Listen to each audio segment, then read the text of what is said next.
Hey, welcome to the Backyard Professor Live.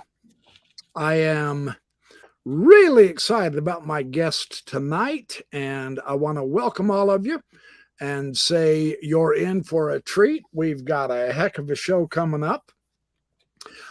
So let's get this show on the road. No sassy stuff. Let's do this. Yeah, baby. That's for you, Mark.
All right. Hey, everybody. Welcome to the show. I have the world champion wrestler, the Olympic champion wrestler, the NCAA champion wrestler, and the U.S. Open champion wrestler, 4 times U.S.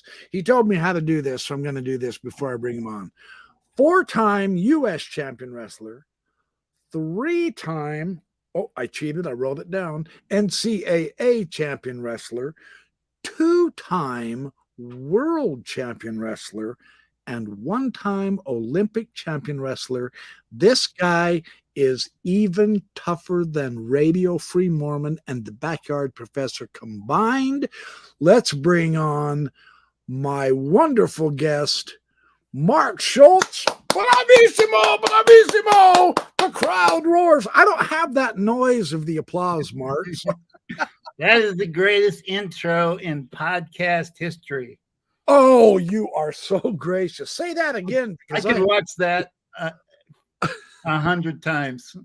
Oh, well, okay. Now my audience heard that. I have the world champion wrestler here saying my intro is good and worth watching. There's a lot of people who say they don't like the intro. So they're idiots. Oh, careful, Mark. Careful. Of course, then you can handle them. I'll take care of them. Hi, Nikki McBee, Doug Vincent, Radio Free Mormon. Oh, hey, Radio Free Mormon says we can take you, Mark. So I guess it's a wrestling match. What the heck? But oh no. What I'm gonna do is I'm gonna jump in there real quick, and before you can put me in any kind of a move, I'm gonna let Radio Free Mormon take over. So wait a minute, is he on? Is he on? Yeah, he's here in the chat. Yeah. Oh my God. Hey, RFM, how's it going, buddy?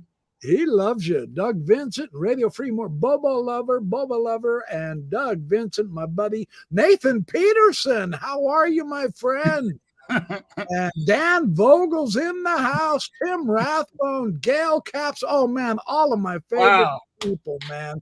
Woohoo! We've got a full house here, Mark. Wow. This is awesome. That's incredible. All the big hot shots. So, my audience, I present to you Mark Schultz. We have been having an absolute ball planning this. But before we start, Mark, really seriously, this will be the only serious moment in the whole show because Mark and I have been laughing for hours, man.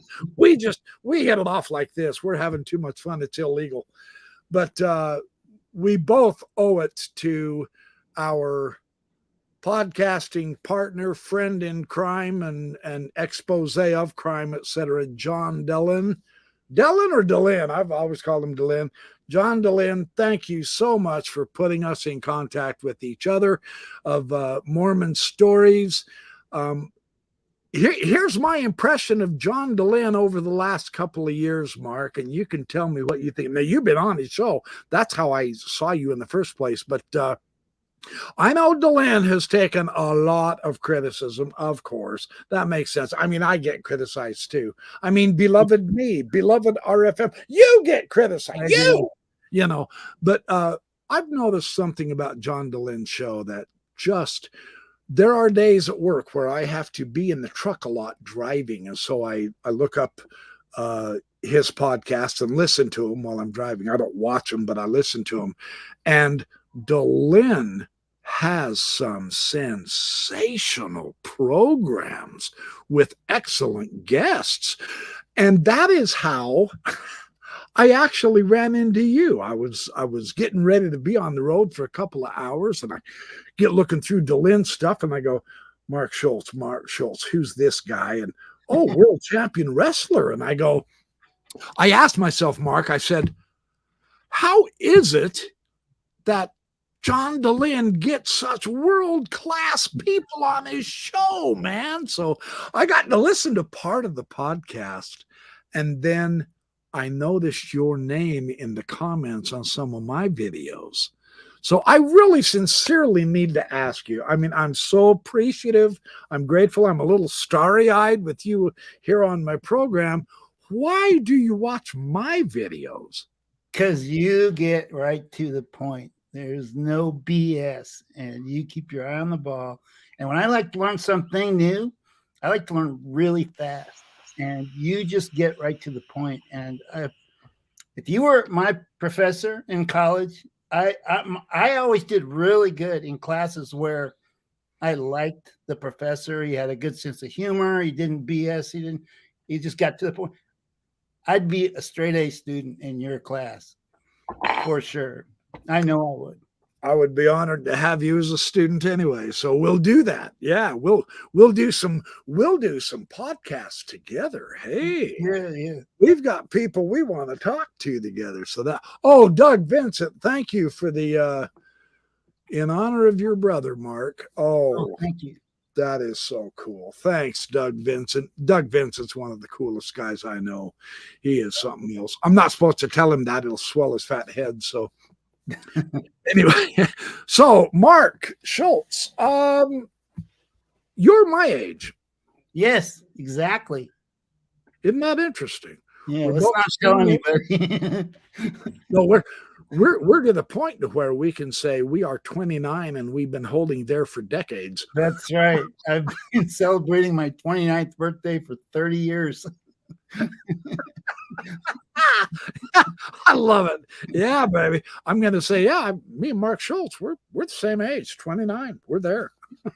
That's the level of maturity we'll never get past. Mm-hmm. So you have quite the story. You have quite the life experience that is, I mean, everybody that goes through high school, you know, a lot of us, most of us go through sports or else they're real good academics. And I was neither real good at neither, but I did okay. I mean, you dominated the sport in the 1980s. How did you get into wrestling? What's your story there? Okay. Well, I was a good athlete when I was in elementary school. I set a bunch of records and stuff, but my parents put me into school a year early. So I was always kind of small and young for my grade. So in the 8th grade, I went over with my brother to wrestling practice. He was wrestling and I wasn't. I was doing all different sports. And this coach showed me a backflip because I could teach you a backflip in 5 minutes, which he did. And I just thought that was the coolest thing ever. So I thought, you know, if I could, that got me into gymnastics. And in 2 years, I became the Northern California age group all around gymnastics champion. And it was a great skill to give me athletic ability. I mean, gymnasts can do anything. They can do parkour and breakdancers better than parkour and breakdancers. But it wasn't giving me the confidence I knew I needed to be happy with myself. And then one day it occurred to me, you know, if I could just beat up everybody on earth, I could be happy with myself and live with myself. So I started searching for the best martial art. And we didn't really know back in 1976 which the best martial art was. We were watching Bruce Lee movies. We were watching Chuck Norris. We were reading Black Belt magazines, searching for the one true martial art. And then I couldn't find a Bruce Lee studio, but I watched his movies and he was beating up like 20 guys at one time. And I thought, if I know what he knows, I could at least beat one guy, my brother Dave.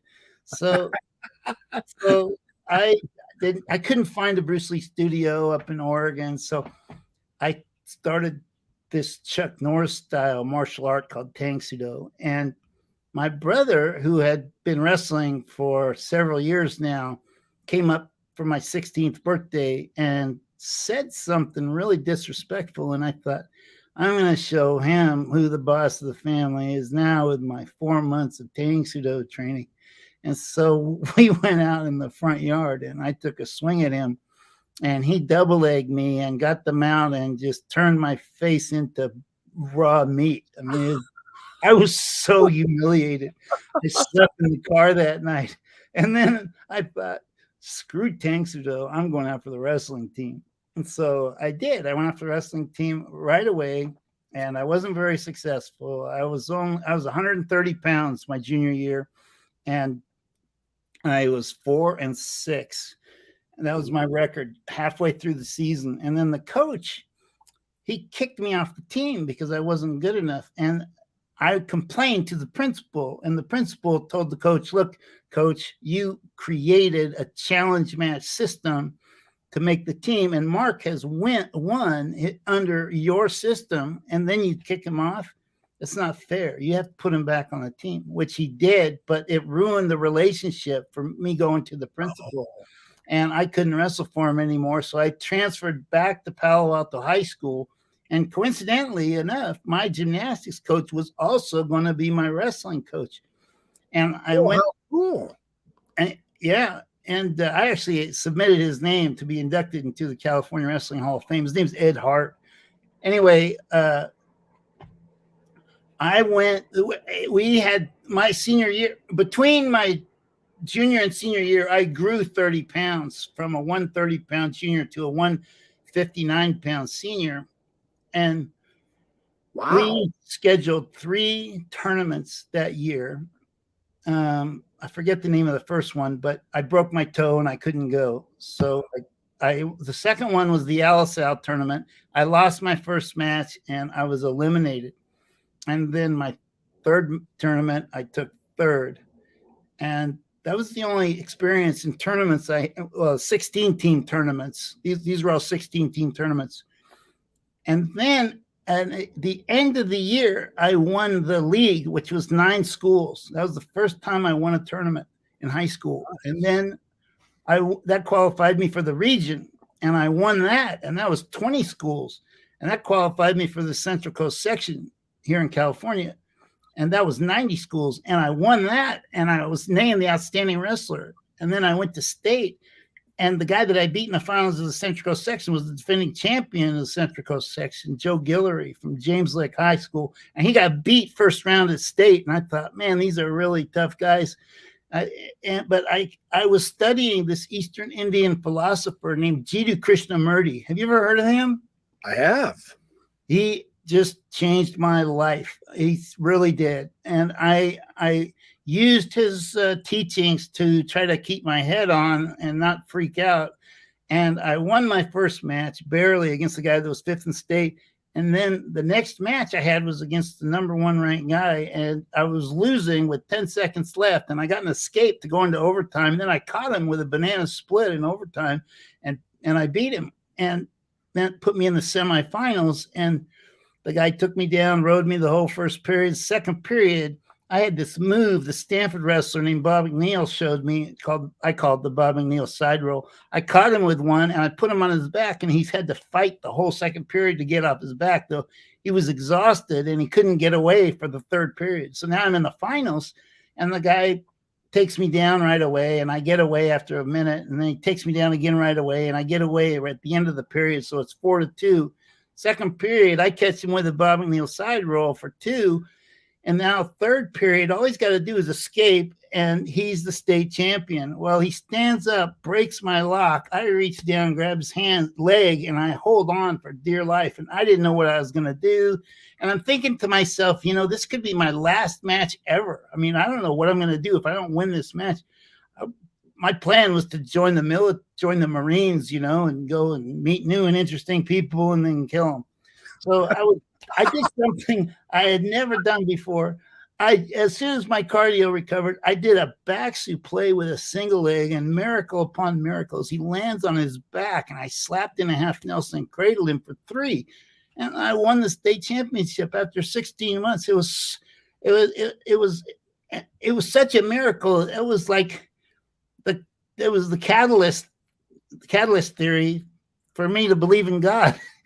Yeah. No kidding. Okay, so I know later on you joined the church, but I have a question that RFM told me to ask you. If you were to wrestle the president of the Mormon Church, Russell M. Nelson, would you prefer using a half a Nelson on him or a full Nelson? You know what I do now when I watch Russell Nelson on TV? I just visualize him in a singlet, and all of the respect just falls to the floor. We'll get into that here in a little while. You have a fascinating story when it comes to your, what do I call it, Mormonism career. We've all got one of them, so that's going to be very interesting. I'm trying to put up a couple of these comments while I'm talking to you, but Doug Vincent's laughing like crazy, so he's allowed to. He did contribute in your brother's honor, so way to go, Doug. Mm-hmm. So this is my hey, show that again. This is a collector's item now since we dropped the program. BYU wrestling shirt. Yeah, we'll talk more about your BYU career. Head coach at BYU, if I remember correct. Yeah. So you and your brother together, Dave, had a unique accomplishment that only one other brother pair in history has ever had. Tell us about that a little bit. Oh, the 2 other brothers, they're both Russian. Dave and I are the only Americans to win the Olympics and the World Championships in wrestling. Together, yes. Yeah. I mean, he won in 83 Worlds in 83. We both won the 84 Olympics, and then I was the only 84 Olympic champion to win the 85 Worlds. And then I won the 87 Worlds. So what happened at 86? Did you wrestle during 86? I did wrestle. I made the team. I made 6 world and Olympic teams in a row, but I had a lot of financial difficulties, and I had this guy that to take advantage of me, and he was just trying to rob me, basically, and it became such a distraction. It just distracted me so much. I wasn't mentally there. You got to be, when you're wrestling at the world-class level, you got to have all engines firing, and I just didn't have one firing, I guess. But yet you did make a comeback in the 87. And you trounced in. That is so awesome, man. I am in the greatness of presence here. Or the presence. Experience. 87 was a great experience. They after I won in 87, they put me in the drug testing room because they drug test all the champions. And I'm in there with this North Korean who just won, and he had an incredible match. I mean, this guy was great. And it just, they said to us, you can have water, juice, or beer. Well, we just won, so we're like, beer, of course, So we're drinking like crazy, and we can't speak each other's language, but every time he says something, I laugh my ass off. And every time I say something, he laughs his ass off. And they ask us, are you ready to pee? And we're like, no, we need more beer. And so we're like holding it in. And finally we couldn't hold it in anymore. And we're drunk now. And now we're stumbling around trying to pee in his cup. And we're getting it all over the tester's coat and on the floor and on his hands. Dude, you're awesome, man. That's hilarious. Oh my gosh. Yeah. Oh, here's a joke from Boba Lover for us. What was the vegetable wrestler's favorite move? An artichoke hold. There we go. All right, that's it. Who's that guy? That's as bad as the rope going into the bar. And the bartender saying, hey, are you a rope? And the rope says, I'm afraid not. Oh, no. Sorry. I apologize. That has nothing to do with tonight's show. Hold on. We've got a comedian with RFM. Maybe he'll come up with something. Oh, here we go. RFM has something. The award, the Gandhi King Mandela Award for Diversity and Inclusion. Nope. Diversity and inclusion. I don't get that. I don't know. The RFM is beyond both of us with intelligence for jokes that neither one of us will get. Hey, Dan Vogel says, talk about getting pissed. Yeah, we'll get there, Dan. We'll get there. He's talking about the drug test. Oh. Talk about getting pissed. Yeah. Yeah, that was it. All right. So, hey, let's kind of change gears just a little bit. Yeah, we're going to get to that Byron Rodriguez. Byron Rodriguez wants us to know, he wants to know what happened with the Mormon church. We're getting there. We'll get there. We'll talk about that. We're going to have like 10 shows. In fact, we're going to co-host shows together and bring on people that Mark knows. So I think not to take away from your life is wrestling, of course. And yet, it wasn't just wrestling. It was gymnastics, wrestling, Brazilian Jiu-Jitsu, and you've got some martial arts. Yeah. I've studied a little bit of Jeet Kune Do. I got just dangerous enough with the nunchucks to beat the hell out of myself. I could bruise myself real good, man. But I like the sticks. Yeah, I got arrested for owning one of those once when I was a kid. Yeah, I loved the sticks. That was my favorite weapon. So nunchucks. Yeah, the Gracie brothers. Tell us about Vogel brought up the Gracie brothers. You have jiu-jitsu experience. Yes, I had one. You're a black belt. Yes, I had one of the only two non-Gracie family member black belts as my jiu-jitsu instructor. When I was at BYU, I was the assistant coach to Alan Albright. And I'm sitting at my home one day and I get a phone call and it's this guy. He goes, "This is Mark Schultz, the Olympic wrestling champion." I go, "Yeah." He goes, "The greatest jiu-jitsu fighter in the world is in town. Do you want to fight him?" And I said, "What are the rules?" And he said, he's trying to intimidate me. That's what I hate about this. And he goes, "There are no rules." I'm like, "Really? No rules? What are we going to commit a homicide? Gouge each other's eyes out, bite each other's throats out?" So I wasn't going to let him punk me. And I said, "You tell him to show up at BYU a week from Thursday," because I had to go to the NCAAs, "and we'll commit a homicide or whatever." And I didn't know what was going to happen, but I couldn't focus like that whole week because I don't know what's going to happen. I've never been challenged like this before. And so the day comes, I walk in the room. It's Rickson Gracie, the greatest jiu-jitsu fighter in the world. And he said, "What I do when I fight is I punch, kick, elbow, knee, headbutt, all this stuff. But today we're just going to do submission grappling until one of us taps out." So I was like, "Oh, thank God there's not going to be a homicide," because I didn't know what was going to happen. So we went in the center of the room and I took him down and I had him in a cradle for about 20 minutes. And then my grip kind of gave out By the way, you can see this story told on a new documentary that was just made about me called Wrestling Demons, of all things.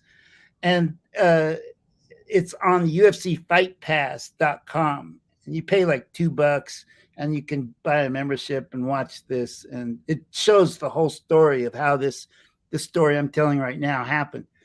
Anyway, we went for about 20 minutes. My grip gets out. He throws his legs around me and he gets me in a triangle. And then I just thought, wow, that is the coolest move.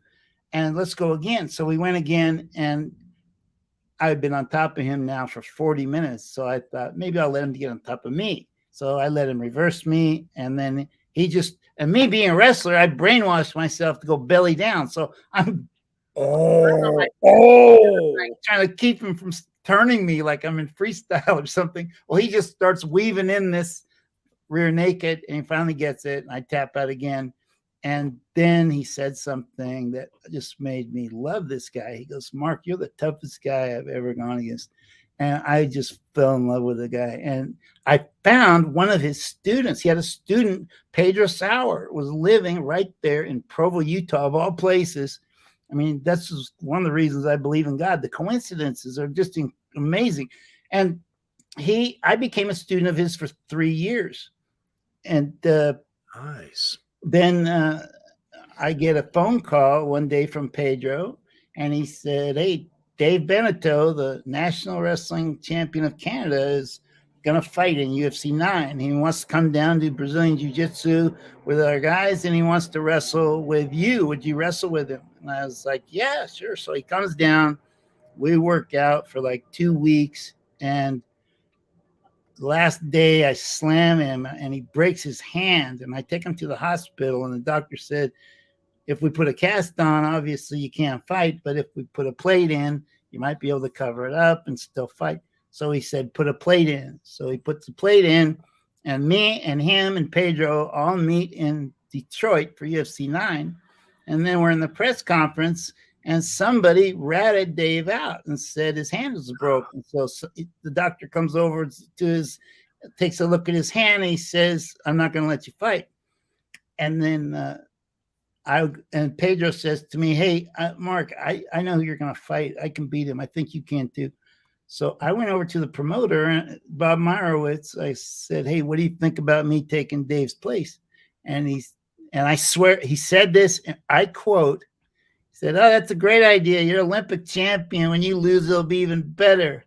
I'm like, why do you have to say that? So I said, let me have a night to think about it. So he calls me like 3-4 times during the night, waking me up, going, we need a decision. And I'm like, hey, if you guys keep waking me up, I'm not going to be able to fight. You got to let me sleep. And so 10 in the morning, they call me and say, we got to have a decision right now, or we're going to get somebody else. So I said, so I got Pedro, and we went down to see the promoters, and I said, give me 1 more minute. And I went over to this corner, and I started to pray. This is my LDS days, right? And I was praying, and I had this feeling like my brother was like behind me, like telling me I had to do this. So I got up, I told him I'd do it, and I signed the contract. And then me and Pedro went outside. I did some wind sprints to warm up, and Dave Beneteau gave me his cup and his mouthpiece. And one of Pedro's students was there, and he had a pair of wrestling shoes, and they just happened to be the same size as mine. And so he gave those to me. And there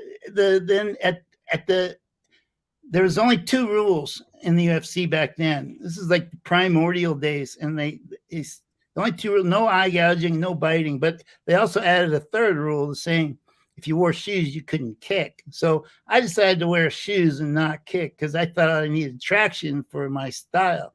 Those wrestlers are always, driving. And so, 8 hours later, I'm in the UFC, and I won. And now I'm actually really good friends with my opponent. Mim and I became great friends. Oh, that's awesome, man. That's a fun story. I watched that. Actually, I think Nathan Peterson's here in the chat. He told me to watch that Ultimate Fighting match with Goodrich. His name's Goodrich, right? Mm-hmm. Yeah, yeah. And I mean, he's a big man, 240 pounds. He was much taller than you. And that was a great fight. Now, this kind of is a good segue into our next section here, because Nathan told me that you were the BYU head wrestling coach. Yeah, right here. When you did this fight. Yes, I was. And it really, I think, shocked the whole BYU community, because I'm a faculty member and here I am turning God's beating the shit out of this guy. Blood all over. Yeah. So they put a picture of me on top of my opponent in the front cover of the Salt Lake Tribune. And it's a color picture, and man, people were getting real, especially with the women, and especially back then. This is like the primordial days, wherein John McCain was trying to get it banned. They were calling it human cockfighting. They were saying it's excessively brutal and it's inhumane and all this stuff. But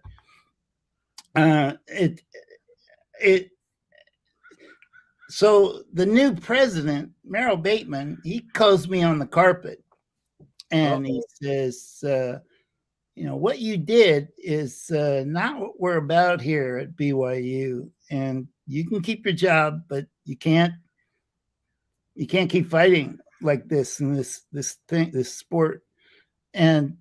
Or you can keep fighting and you can quit your job, but you can't do both. And I had 3 kids and they needed health insurance. So I kept my job.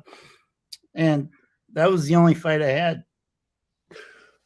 Okay. So look, on the positive side, I'm an optimist here. You are 100%.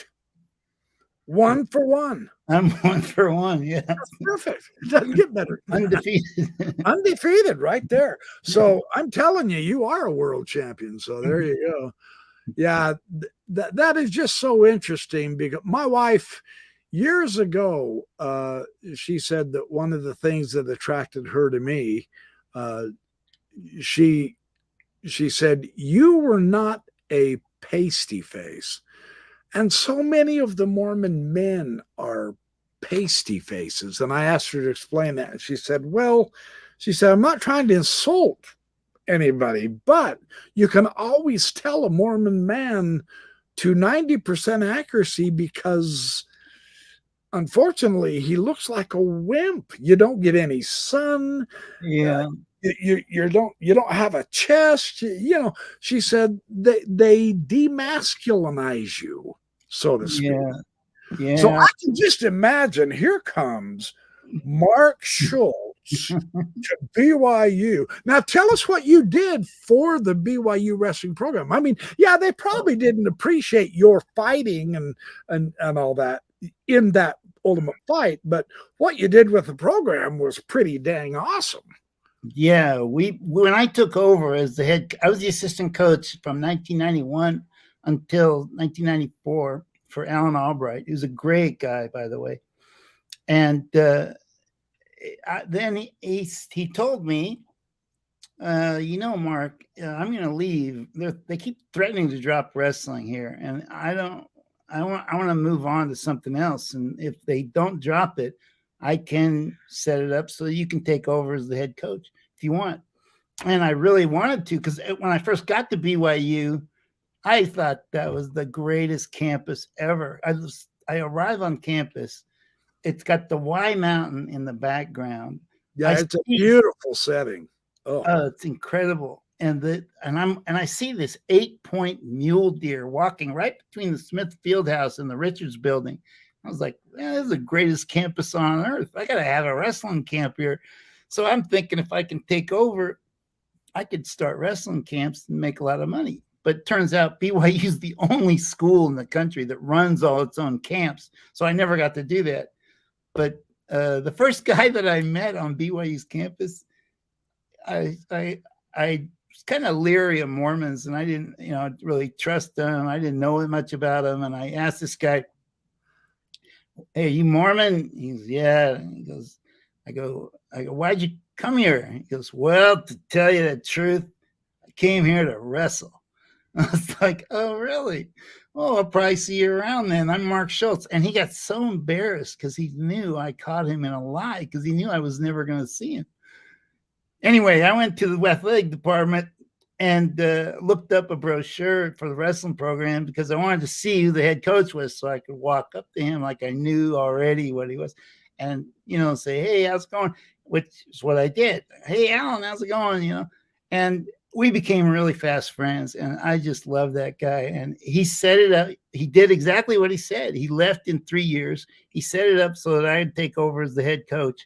And when I took over the first year, I couldn't do any recruiting because he left after the recruiting season. So we competed that first year. We took 4th out of 5 in the WAC conference. And then for the next 3 or 4 years, we kept taking 3rd.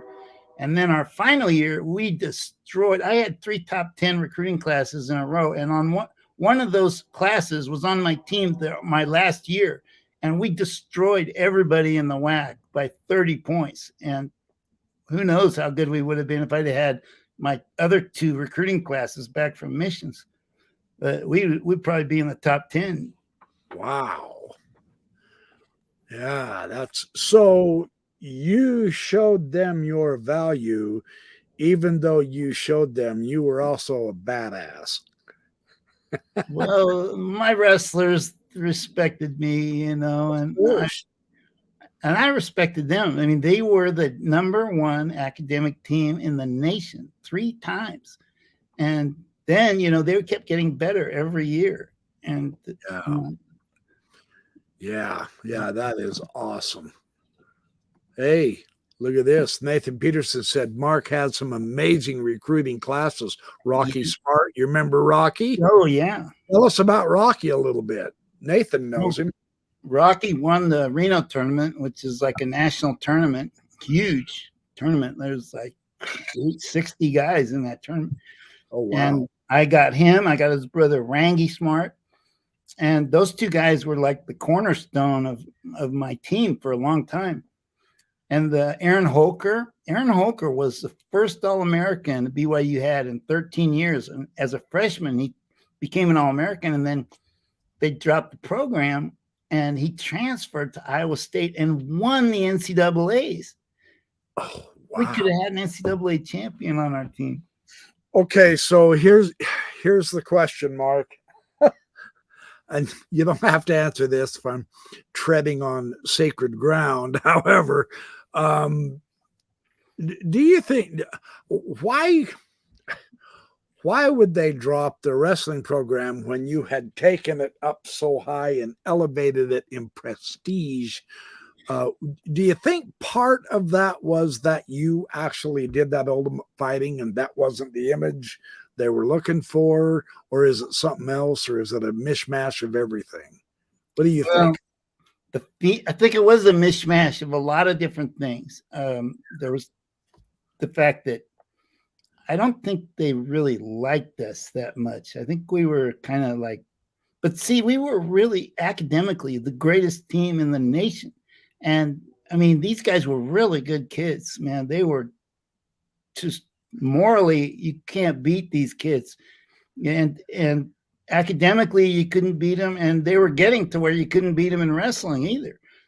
And they just cut the program too soon. I mean, we were on our way to greatness, and and I couldn't understand it because we had an All-American wrestling athletic director. Rondo Feldberg he was an All-American wrestler for Fred Davis. Well, when Alan told me he was going to set it up so I could take over as the head coach, he said, "Look, Mark, I can set it up, but I can tell you right now, they're not going to hire a non-member because they hired a non-member before me, and there was some kind of scandal or something, and they're not going to go with a non-member next time either." And so I kind of had to join the church in order to get the job. So I started looking for these evidences that I could prove to myself scientifically that the Book of Mormon was true. And when I found, I was going to say, go to the Book of Mormon. It's got it all. well, when I found chiasmus. Sorry, I've always wanted to say something like that because everyone knows that ain't accurate. Well, when I found the chiasmus in Alma 36, that convinced me that there was no way Joseph could have made up that chiasmus. Of course, years later, like 4 months ago, when I found out that it was all BS, I learned that there's chiasmus in Alice in Wonderland and View of the Hebrews and the Late War and the First War of Napoleon and the Bible and just all these things. And then I thought, well, Joseph plagiarized the Book of Mormon. That's how it got in there. So anyway, that's what convinced me to get baptized. And Alan baptized me. Oh. So I really had a great experience there. And I had great kids, but I also had a great experience with non-Mormons, and a lot of the story that I tell about the non-Mormons can be seen on that UFC Fight Pass documentary that was just made a couple months ago. I'm looking forward to watching that. I know a lot of people in the chat want to also, so that is also. Boba Lover says something blasphemous. There are also chiasmus in the books 50 Shades of Grey. Oh my gosh, you read those? They are so risque. I didn't even dare pick the book up. Oh, RFM told him. Okay, well, that makes sense. Yeah, there's chiasmus, according to John DeLynn, in Dr. Seuss books, too. They are. Green eggs and ham. I do not like them, Sam. I am. I do not like them here nor there. I do not like them on my underwear. Oh, wait, that's not how it goes. Yeah. Hey, we've got a genuine scholar here. Dan Vogel says Alma 36 is only chiastic in a very loose way, and he does have that accurate. When I believe it was John Welch's work on the chiasmus in the Book of Mormon, he has pushed it the hardest and the most convincing. But through time, just as you say, chiasmus was also discovered to not quite be the bullet, the direct hit that they thought it was. And I've got his book somewhere, Chiasmus in Antiquity. Yeah, this one. I'm going to get this book real quick. I'm going to pull a backyard professor with the world champion, Mark Schultz. This is backyard professor quality stuff right here, folks. John Welch edited this book, Chiasmus in Antiquity, where he grabbed several different scholars in different areas, and they mentioned chiasmus was in biblical Hebrew poetry. See, the big deal with chiasmus, as you remember, is it's Hebrew poetry. That's right. And so this shows that it's an ancient Hebraic book, just like Nephi and Lehi were ancient Hebrew. Right. That makes sense. But there's also chiasmus in Ugaritic, in Sumero-Akkadian, in Talmudic Aggadic narrative, in the Book of Mormon, there's in the New Testament, and they're in the ancient Greek and Latin literatures. So it's not just Hebrew. So this book actually kind of undercut what Welch was trying to accomplish. And I think he came to realize that later when someone showed him the chiasmus in Dr. Seuss and elsewhere. So, well, when I first found chiasmus, nobody told me about the Maxwell Institute or farms or any of that stuff. And as soon as I found it, I latched onto that that was what I had to find something to convince myself to join. And that was the thing I latched onto. And, nobody had told me any of this other stuff. And then after I started talking about chiasmus to all these different people, it seemed like word spread or something. I'm not saying it happened, word spread because of me, because it was John Welch, he formed farms and everything. And he found chiasmus. But it was really I'm amazed at just how much chiasmus is used now compared to how little it was used when I found it. Right. Right. Well, Dan Vogel also says it's in the Doctrine and Covenants all over the place. Well, you know, it's in English language. The way we speak, the way we tell stories, we start off and we get to this point, and then in order to expand that story out, we start telling the same story either again or in reverse to make the same point, and it just happens naturally. I think that's just my opinion. No, I think that can easily be demonstrated. Dan's one of those who's been showing that among. I know Brent Metcalf did too, quite often, and him and Dan have edited several books together on all kinds of fun Mormon subjects. But so when was it that you joined the church? What year? It was September 22nd, the day Joseph found the plates, 1991. Ooh, 1991. Okay. Yeah. I'm just telling you. First they were gold plates, then they became golden plates because they realized the story Joseph Smith gave of running through trucking through the forest with 60 pounds of gold under his arm and fighting off attackers and all is pretty steep to grasp. Even for a world-class champion wrestler, that'd be tough for you to do. Yeah, I don't think Joseph thought that through very well in his. No. So now they come up with this idea that maybe it was Tumbaga that had a gold appearance. You know, the apology constantly find stuff. So very interesting. Vogel also says in 19th century books on rhetoric, it's called antimetabole. I know I didn't pronounce that right. So I'm a big fan of Dan Vogel. Oh, me too. I've had him on the show many times, and I'll have him on the show many more times, like I'm going to with you. And I'm a big fan of RFM. And everybody's yeah, him and John DeLynn. These guys are my rock stars. I owe my comeback to RFM. He interviewed me a year and a half ago or so, and he's been lamenting it ever since, and I've been having a ball. Yeah. He's fun to co-host with, absolutely. So yeah, see, Dan's laughing. I did pronounce it wrong. Dang it, I hate it when that happens. So Mark, your life has been, you've had, I mean, all of us do. I get that. We've all had ups and downs. We discovered talking on the phone the other day that we're both the same age. We both came up through the same political era, religious era, American history era, and we both had older brothers named Dave, and both of our older brothers have died in tragic circumstances. But your story is especially poignant to me because there's such a, it's just a tragedy that we actually don't even still to this day quite understand why. Yes. You know, that's the tough question, isn't it? Yes, there's no motive proven at the trial, but I have my own theory, and that is Dave was I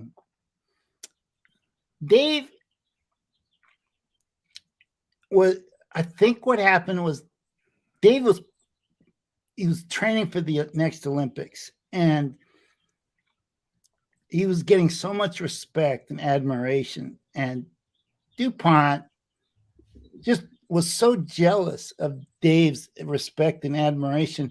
Not only that, but he was also best friends with Valentin Jordanov. Dave taught himself to speak Russian, and Jordanov couldn't speak English, so he's the only person he could speak to was Dave. So he was jealous of Dave's relationship with Valentin, and Dave was killed on January 26th, Valentin's birthday. And I think that had something to do with it.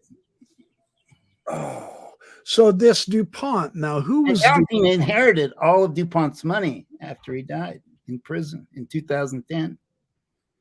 Oh, really? Yeah. Interesting. So this DuPont character, he was the one who shot your brother. Mm-hmm. Now, why was he involved with DuPont? Well, he wanted to keep competing. He was after we graduated from college, we went to Stanford and we coached there for a couple of years. And then the year that I win the world championships, I come back to Stanford and the coach fires me. I'm the only world champion in America. And he fired you? The day I get back. And now what am I going to do? I have no health insurance, no place to train, no vehicle to drive. And I didn't know what to do. And DuPont had called my brother asking him if he would come to Villanova to be his assistant coach. And so Dave said, I can't, because I just committed to Stanford for another year, because the guy that fired me gave my salary to my brother. And so I went to Villanova instead. And I was not anything that I thought it was going to be. He lied to get me there. He said he wasn't going to have anything to do with the program. But after I got there, he started coming around more and more. First, he wasn't there at all. And then he started coming around. And then he started coming around more and more and more. Pretty soon he's there every day. He was either drunk or on drugs. He would not shut up. He was wasting all my time. And I just really regretted going there in the first place. And so, but I didn't have anywhere else to go. And I grew up you and I both grew up in the Vietnam era. So I saw people come back from Vietnam pretty screwed up. And I didn't think the military was an option for me. So I didn't really know where to go. And even though my name is big in wrestling, Title IX is wiping out all these programs across the country. I mean, it's like dew before the sun. I mean, it's just we had 470 programs, I think, when I was competing, and now there's only 70. So it's anyway. So it was and politics plays a part in it too. Who who your friends are. That's how I got the job at BYU.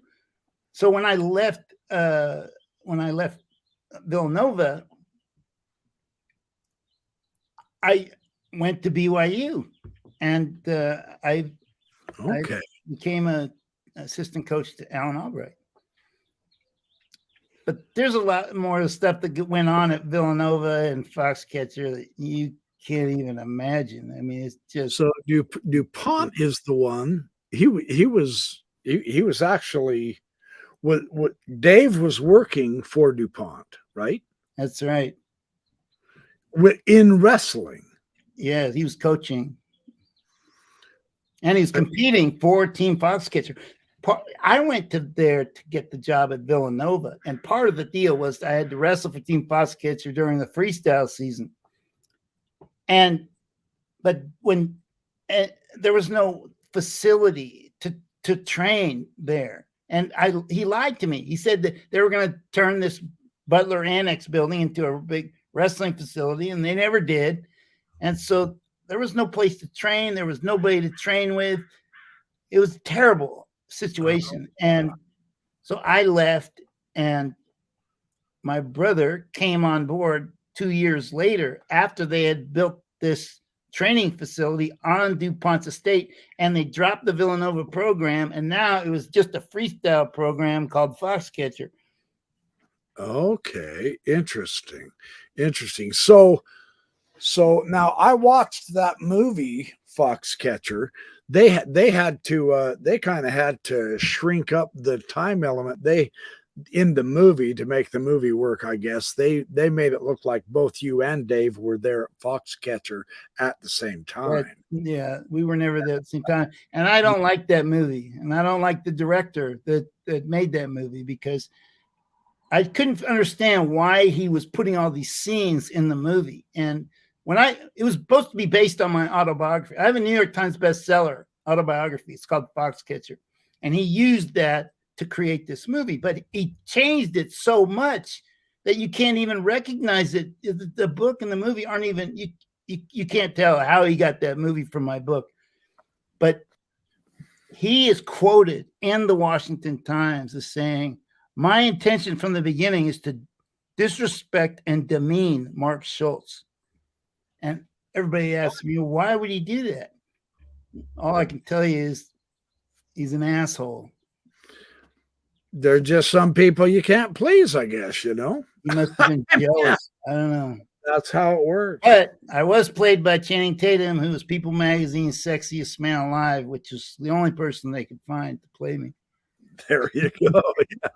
I actually thought the actors did extremely well in the movie. They did. I had read several reviews of it where you had taken exception with the way they portrayed you and on and on. So I wanted to at least touch that with you and see what the heck were they thinking. If you read my book, you'll get the truth. If you want the truth about that story, it's in my book. And it's called Foxcatcher. Yeah, I don't like that name, but my publishers wanted to take advantage of the publicity around the movie. So that's why they named it that. That makes sense. That's what publishers do. Yeah. Yeah. That's how they do it. So let's see. What else did I want to cover with you? What else do you want to tell us about you that's so unique? Oh, hey, we could one thing I noticed in your fight is the power of your arms. Your arms look very strong in that fight, but that was a few years back, right? Now that I'm fat and sassy, you're not fat and sassy. You're still powerful, right? However, my claim to fame for being a tough guy, other than my BO, is one time I went to work and I was just in a bad mood. I was going through a divorce and I was just livid. I wasn't dealing well with the customers, and my boss, who was my wife's best friend, that's how I got introduced to my wife, she said, "Get your butt in the back room and you do push-ups till you calm down." I said, "Oh, dang, that's going to be a while." She said, "I don't care." And I asked her, "Do I get to stay on the clock?" She said, "Hell yes, get out of here. You're ruining the customer relations." So I went back, and in a 2-hour period, I did 1,101 push-ups. Wow. And I mean, my elbows hurt for a month after that, you know, but that was how mad I was. Did you find that before, let's say before a match or whatever, what kind of mindset would you put yourself in so that you knew, I'm going to go out here and I'm going to beat that guy. I'm going to beat my opponent. How did you deal with your psychology? That's what I'm asking you for your matches. Well, fortunately, I was born into the same family as the greatest high school wrestler in history and the Olympic and world champion, Dave Schultz, who was my workout partner for years and years. And true, I knew if I could beat Dave, I could beat anyone. So I had a lot of confidence. And there's a lot of different strategies and techniques that wrestlers use to win.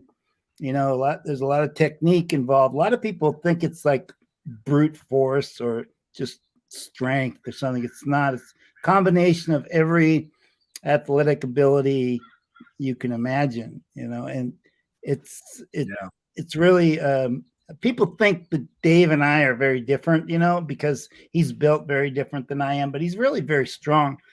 But we're actually very similar. You know, a lot of people think that, and it's true, Dave really did change the whole paradigm of the sport of wrestling. He made it a much more technical sport than it is now. Because back when I started and he started, it was just kind of pure conditioning. Conditioning is what wins in wrestling. Technique is important in gymnastics because if you miss the high bar by a millimeter, you break your neck. But in wrestling, conditioning is what wins.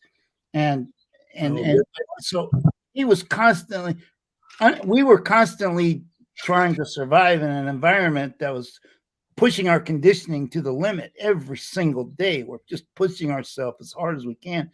And it's just, but Dave took the techniques of wrestling and he made it a much more technical sport. And people would look at Dave and he'd be beating these NCAA champions and world champions, and he doesn't look that much like a wrestler. And they're like, how is he doing this? And so they think it must be the technique. So he became like legendary for his technique, like the greatest technician in American history. And I wasn't. So there you go. But you had the best workout partner. I did. That is so cool. That's awesome. So, yeah. And you had good, what I call stick-to-itiveness.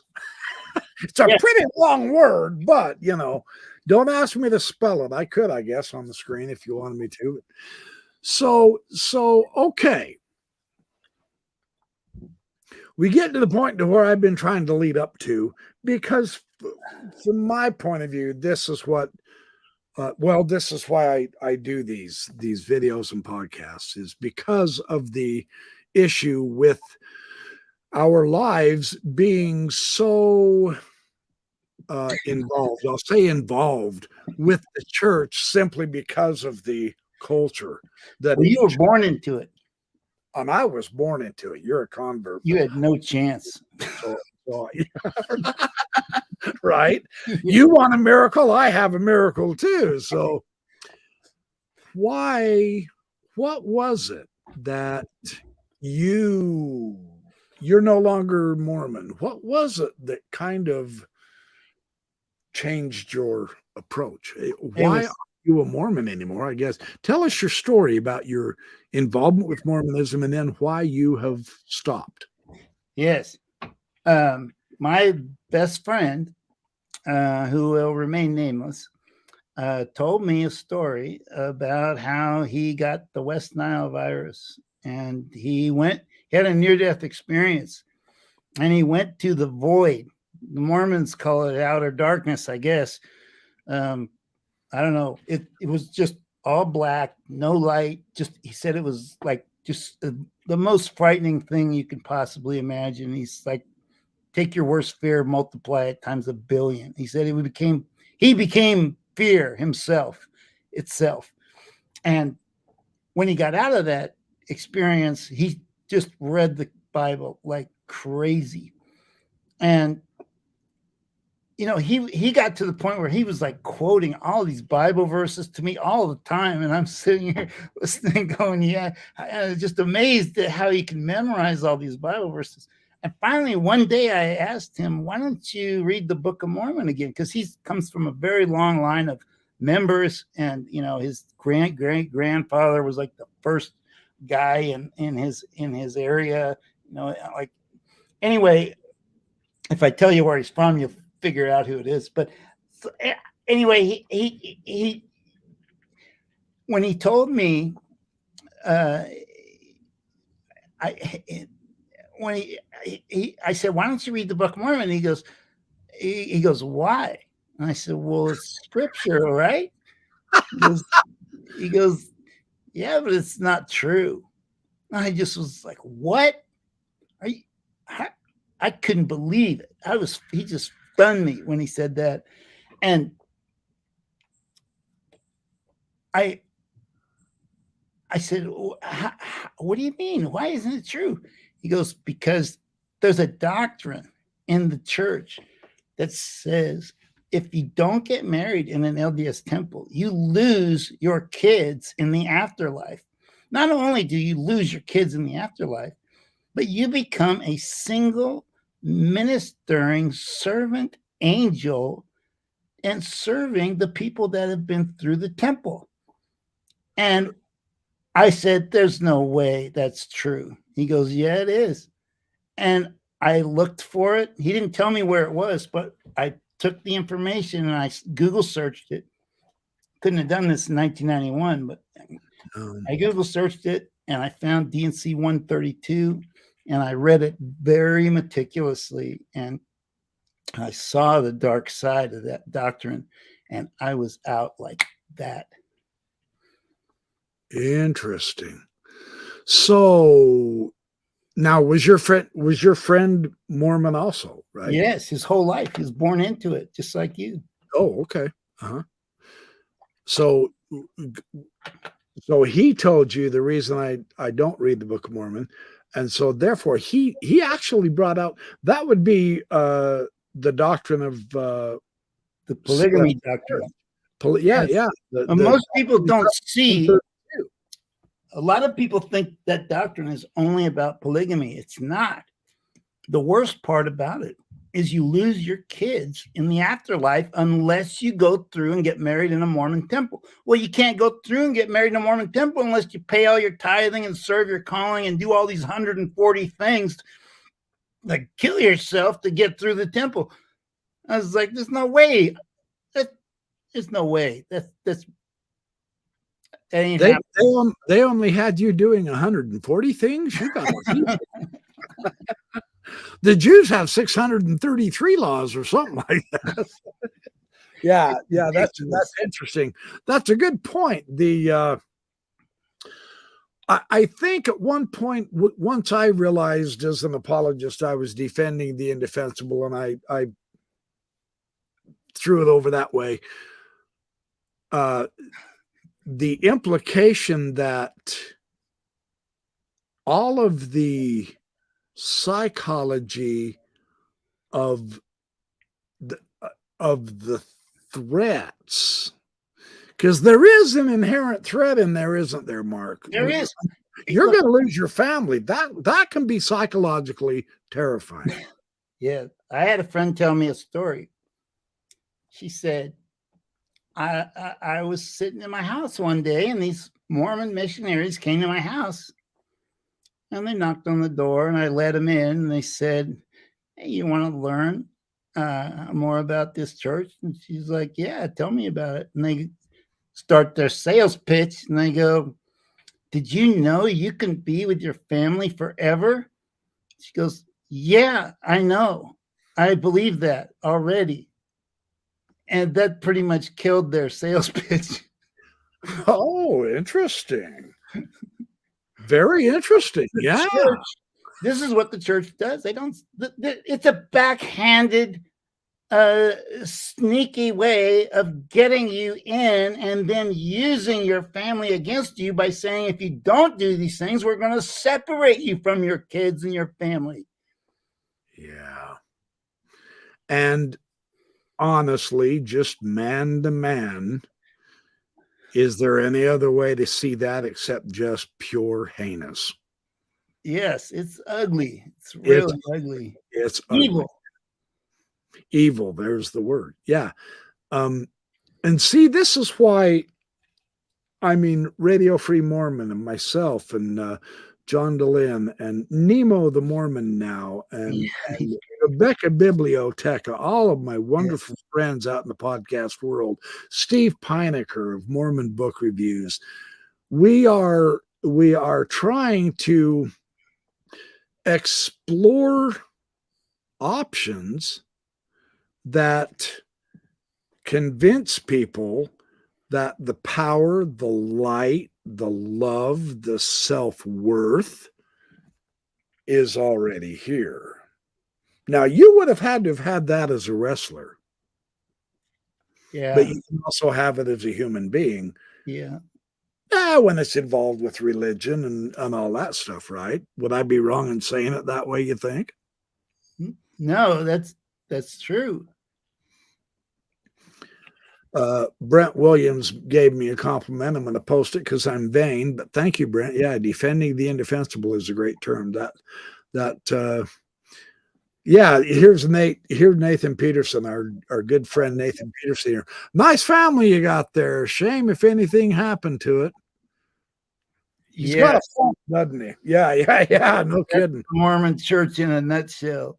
Yeah, and that's, I think, because of the information age, that's biting them somewhat. It is.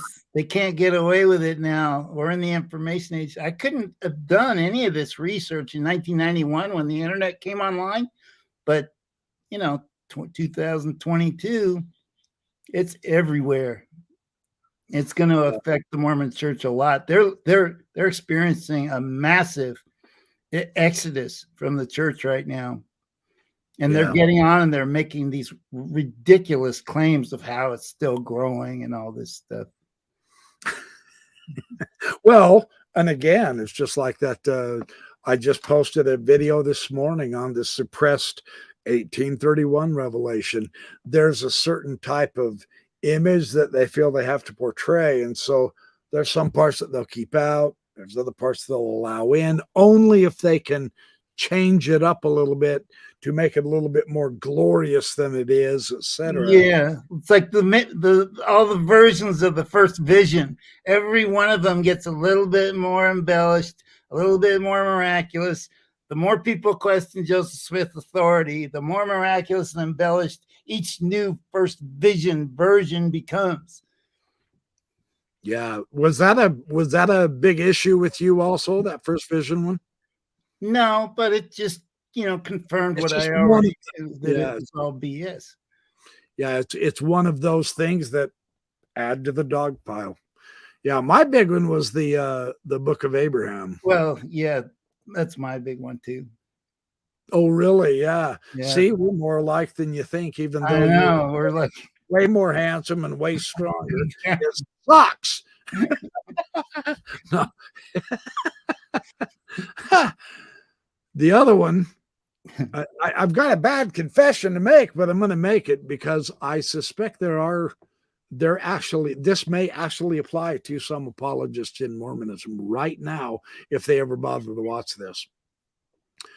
The other big one for me, now as an apologist, I read Richard Van Wagner's book, Mormon Polygamy: A History, and that book just mortified me. As an apologist, I actually had to go get hold of a scholar friend of mine and ask him, what do I do? That I had no idea that after the manifesto happened, Wilford Woodruff received his revelation, ceased polygamy.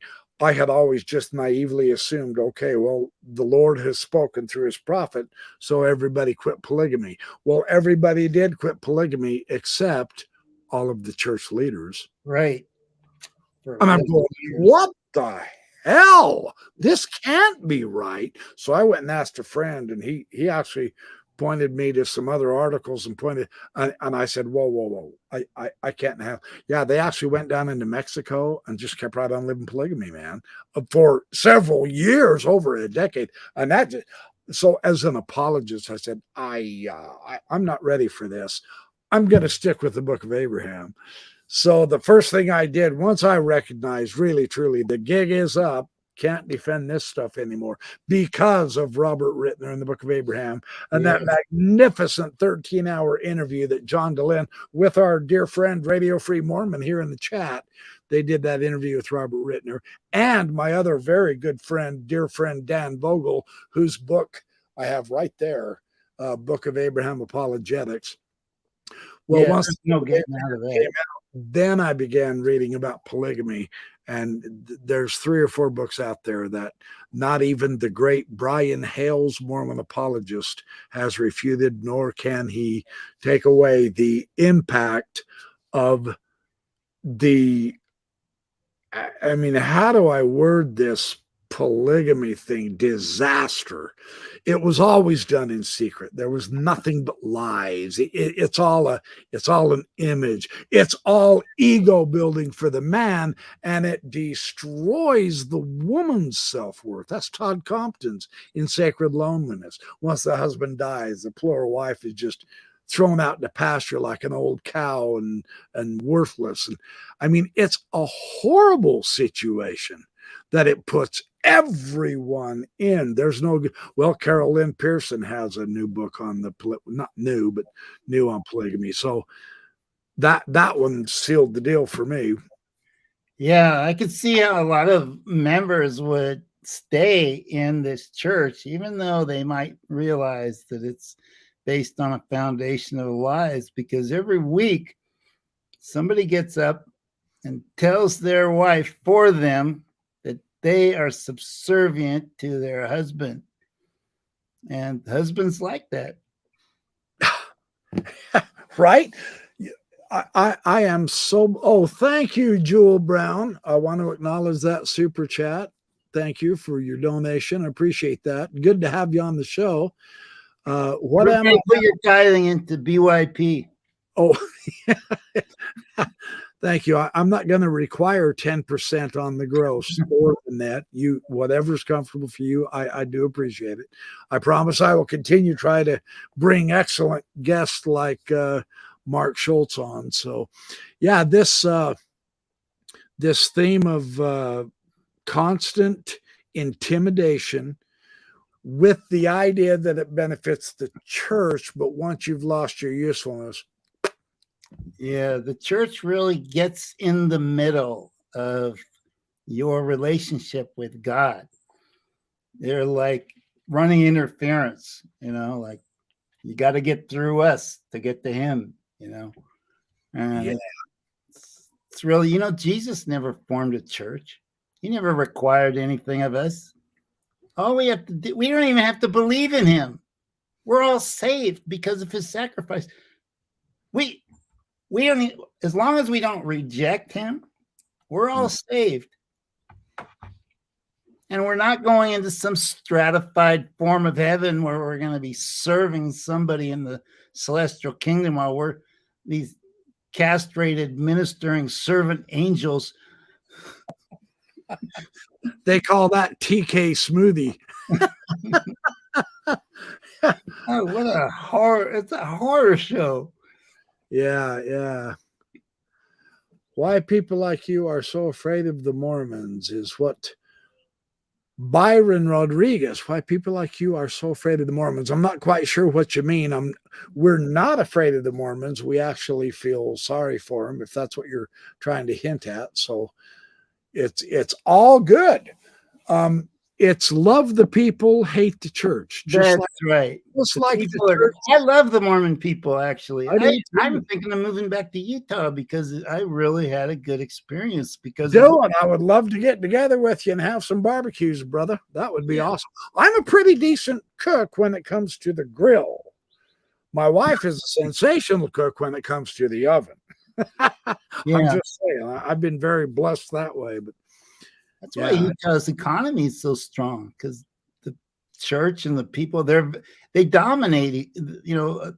Whatever place they move to, they dominate because they're a very closed society, and they're very politically powerful because they're like a voting bloc. And I mean, not exactly nowadays, but in the early days they were.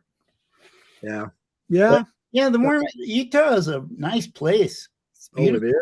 Beautiful state. Absolutely gorgeous. I was down to St. George at the Thrive a couple of weeks ago, and that country down there is just so incredible. And the mountains, I love that drive. Once I get up over the Malad Pass and I start going down into Utah, and you cross the valley past Tremont and you get toward Ogden, and that great big wonderful Wasatch Front of mountains all the way down into Provo and then down in the south.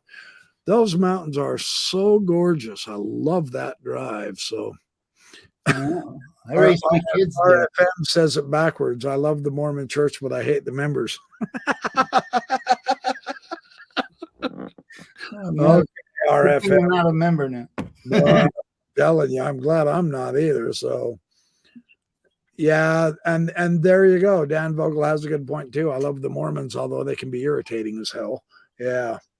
Good point. That's true. But then so can we. I've had people say I'm even irritating. Me, the backyard professor, irritating. Can you believe that? I've had people say that. So there you go. Unbelievable.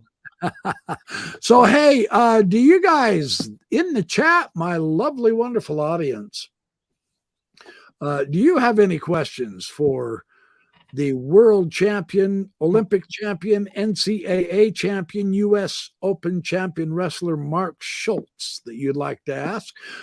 Type them all in caps if you would. I don't have a call-in number, Boba. I wish I did, but I don't. I'm not quite set up that way like Mormonism Live. Otherwise, I would have you call in. So, yeah. Jesus said, love the sinner, hate the sin. LDS have it backwards. Good point, Jewel Brown. Oh, hey, here you go. Doug Vincent has a good question. It's a great question. What is Mark doing now? What are you doing now, Mark?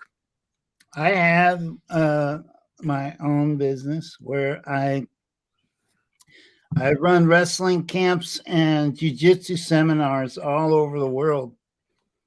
And I also do appearances and public speaking engagements at, events and, other things. But yeah, that's what I do. Wonderful. Awesome. So you are building up people. Yes. Teaching them how to defend themselves. Awesome. I am too, just from the neck up, using the Yeah, brain. yeah. You're helping them use You it. helped me a lot. That's awesome. Oh, here we go. Here's another one, Boba Lover. Mark, have you seen Avatar 2 yet? No. I haven't either, but I want to. Yeah, no kidding, right? Doug Vincent says that is very cool. And it is very cool. Mark Sense. That's called Mark Sense. Yes. So, any other questions before we head off into the sunset for this time? Oh, well, that's nice. Mark Sense.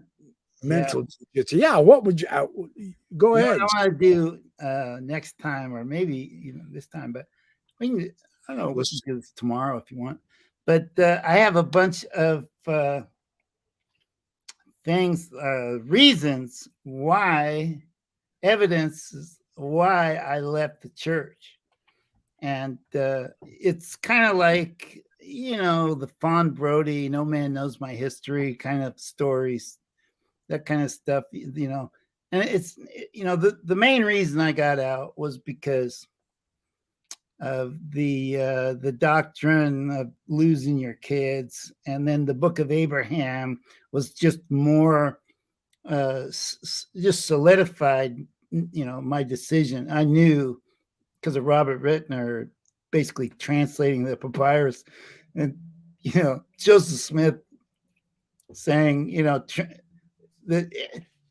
facsimile 3, you can't get out of it. It's Joseph Smith ties facsimile 3 into the Book of Abraham, and it says that the hieroglyphs above Osiris say this, but they don't, which means what is the name of the king?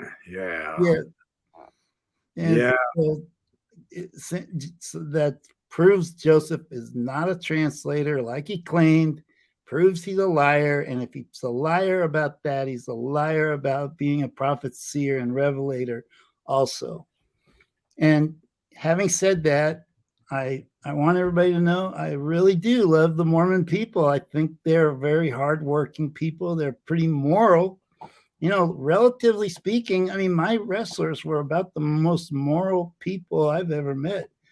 And it was a good experience for me. And, I'm not here to tear down the church or anything, but my religion has always been the same: truth. Whatever I think is true, that's my religion. And, I thought that Mormon church was true for a long time. And now I know it's not. Yeah. Here we go. We have a request together, you and me, brother. Brent Williams, you should do an entire broadcast of the indefensible things we are forced to defend as Mormons. Mark and I will be back, and we will do that. That'd be a fun podcast to do, wouldn't it, Mark? It would. I've got pages and pages of notes. Yeah, I want to look into those. Okay, we'll do it. We'll commit right here that we're going to do that one. Absolutely. Yeah. What? Here we just go. A preview. What wrestling techniques are more suitable to protect people from LDS exploitation? I'm going to steal one from RFM. The Russell M. Full Nelson. There you go, right? And here's another one for us from Boba Lover. Newton Lemnos, that would be the drop kick. There's the defense technique. Kick him in the nuts. Yeah, and Dan Vogel. Apologists have nothing but poor excuses. Isn't that interesting, though? That I'm not disagreeing with Dan Vogel, but isn't it remarkable that when we were on the inside looking out, we really didn't grasp that those were actually excuses. No. It is really the most just fascinating phenomenon. The Mormon Church, and the fact that they have controlled such a large section of the United States and converted so many people, and it's not surprising that people like me and you and all these other people are getting drawn into it, because it's Brigham Young really was an incredible pioneer. I mean, Joseph Smith might have built the biggest city in Nauvoo, but Brigham Young settled Deseret. It's almost as big as Alaska. And there's no other phenomenon like the Mormon Church. It's a unique phenomenon. Yeah, that's a very good point. Very good point. RFM says he's honored right now. Well, we're honored that you're here so that you can be honored even in the chat and from us too. So that's the way it is. Yeah, and who else? Oh, there we go. For each indefensible apologetic, teach a defensible submission. That's I love that. Nice wrestling term, Nathan Peterson. Nathan's a wrestler. What's that? Nathan's a wrestler. Yes, he is. Yeah. He's a good one. Him and I are going to become very, very good friends. We have already started our journey together too, so I'm really looking forward to that. So, well, thank you everyone for all of your questions and for all of your comments. And Mark Schultz, it's been such an honor to have you on my show, and I'm looking forward to having you back time and time again.